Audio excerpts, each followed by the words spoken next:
and I'm making stuff that I've been commissioned for as well, so it's going pretty good. But I work in the cinema because it's a really nice place. Open Cinema is a small cinema in Shoreditch, on next to Red Shirt Street on Club Row, and we have only one screen here with 45 seats. But it's a bit different than other cinemas because we have sofas, blankets, and pillows, and there's a fully licensed bar as well, which complements it pretty well. And yeah, we usually show one film a week because we have only one screen. But we have special screens on Sundays, and we try to make it a bit varied. So we will show a blockbuster like maybe a Thor or something like that, and then sometimes more interesting films as well. I mean, less popular films. I think it became quite popular recently to make films more comfortable than multiplexes, because they have bigger screens, and the prices are quite higher recently. But I think it's a good thing to have cinemas that give you more when it comes to the experience of like having a nice seat. And less corporate, stuff and like everything. Like this cinema is basically, the people who run it are just like friends, and everybody's really relaxed here, so it's a bit different to normal big kineplexes. It's hard to find those places to show your films, but there are places around. Like I make my own films as well, and I've shown them in different cinemas, and I've made my own. Like me and my friends make our own film festival actually we show them in most of the mostly in picture houses. But I think it boils down to people trust, because when you have a venue, the venue has to kind of bring in customers, right? Yeah. So you have to show something that will bring in people, so that the venue can make money, or at least not lose any money. And that's why often it's good to find places that will show, like festivals, they show a lot of films, and people who come in know that there's going to be some kind of standard of films, or at least they're going to be interesting, I'm part of this group called Project Trident, and we started making films about 3 years ago, I think. Basically because most of us work in cinemas, we begged them to give us a slot in one of the festivals over there without having made any films. And then in maybe two months we just made loads of short films, and we talked about how many problems we had in making them because they were so last minute. And it started off with just short films, kind of Sam Raimi style kind of horror films with comedy as well. And now it grew into like 30 people making different kind of films, even documentaries, and I think the reason why we could show it was because we all worked in the cinema, and I think the cinema found it interesting that people who work there can show their films as well. But now they just give us a slot every year at Cambridge International Film Festival, and we can just show pretty much anything we want. We also have like half-an-hour film coming out soon, which is going to be hopefully shown at this venue as well. And it seems like there might be some interest in showing it in other picture houses around the country.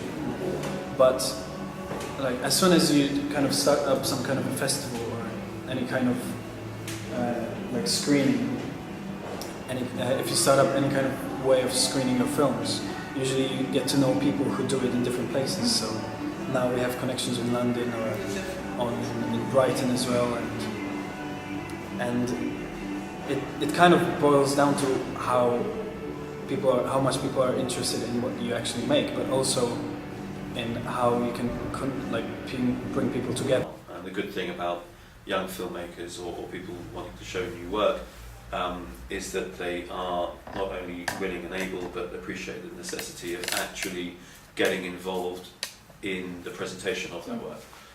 So whether it's pop-up, whether it's any other kind of hybrid space or dual use new screening, then that's really good. The filmmakers can wish to get involved and actually show their work. There is an element of this kind of screenings that I don't think work very well when you have screenings in bars or pubs or clubs that kind of use the kind of novelty factor of having moving image work or visual stuff going on while other stuff is happening. Of course, it can work depending on what the venue is. If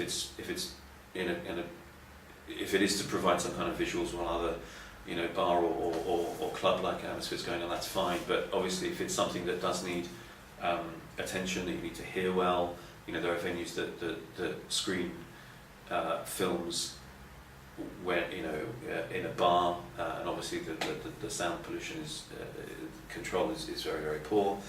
You do need an appropriate environment to screen films, that's sound and visuals, but also you need, I think the most important thing is to invite people to really engage with the work, which is to say, it's not just something else going on peripherally, it is worthy of your attention, and there's a context, there's introductions, there's discussions, and there's some kind of placing that work within a wider, From October 2009 till the autumn of 2010, I ran Cinephilia West with my wife and other family, other friends, which was a cafe and a gallery and a screening lounge, as well as a film bookshop and DVD store in Notting Hill on Westbourne Grove. This was in parallel to a film bookshop in East London off Brick Lane called Cinephilia East. But the venue at Cinephilia West was a very ambitious project because it had so many different elements: the cafe, the gallery, and the shop.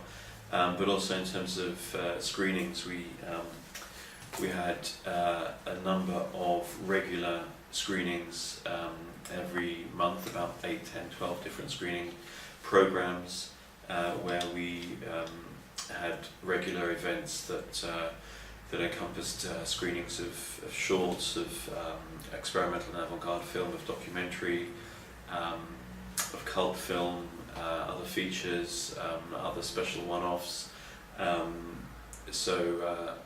We were able to sort of flexibly program a number of events peppered around regular programs. The first Tuesday of every month would be something, the first Thursday of every month would be something else, etc., etc.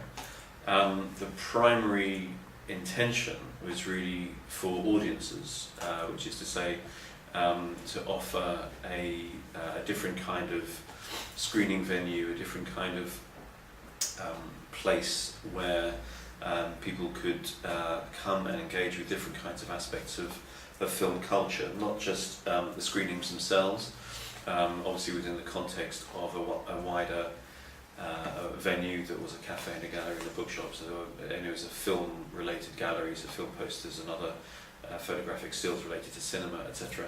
But the screenings themselves were curated events. They weren't just sticking on a DVD and saying, okay, now we're going to show Casablanca or any other kind of feature film. They were pretty much always involved some kind of curatorial focus in terms of having invited speakers to present the films and to discuss the screenings afterwards. There could be shorts or animation or documentary, so it wasn't just sort of sticking on one film, but we'd curate an evening's listing. So it was really audience focused in terms of offering a place for people to come and engage with works of cinema in a different kind of way, rather than buying a ticket, going to a cinema, seeing the film and then leaving and being treated as a punter in that way. It's much more of a sort of cultural, intellectual context. That's what we were trying to do, and it was going well until we were scuppered by a dog of a landlord who reneged on a deal to set up a new lease, and that's another story. So that particular venue is no longer operational, but life is long, and it was a very good testing ground for a lot of these ideas. Now looking, well, not now, but I can imagine a time in the future where other venues can be found and similar operations can be established, so that contemporary film culture could be celebrated in an appropriate manner. My wife and Anne have moved down to Brighton, and that's a definitely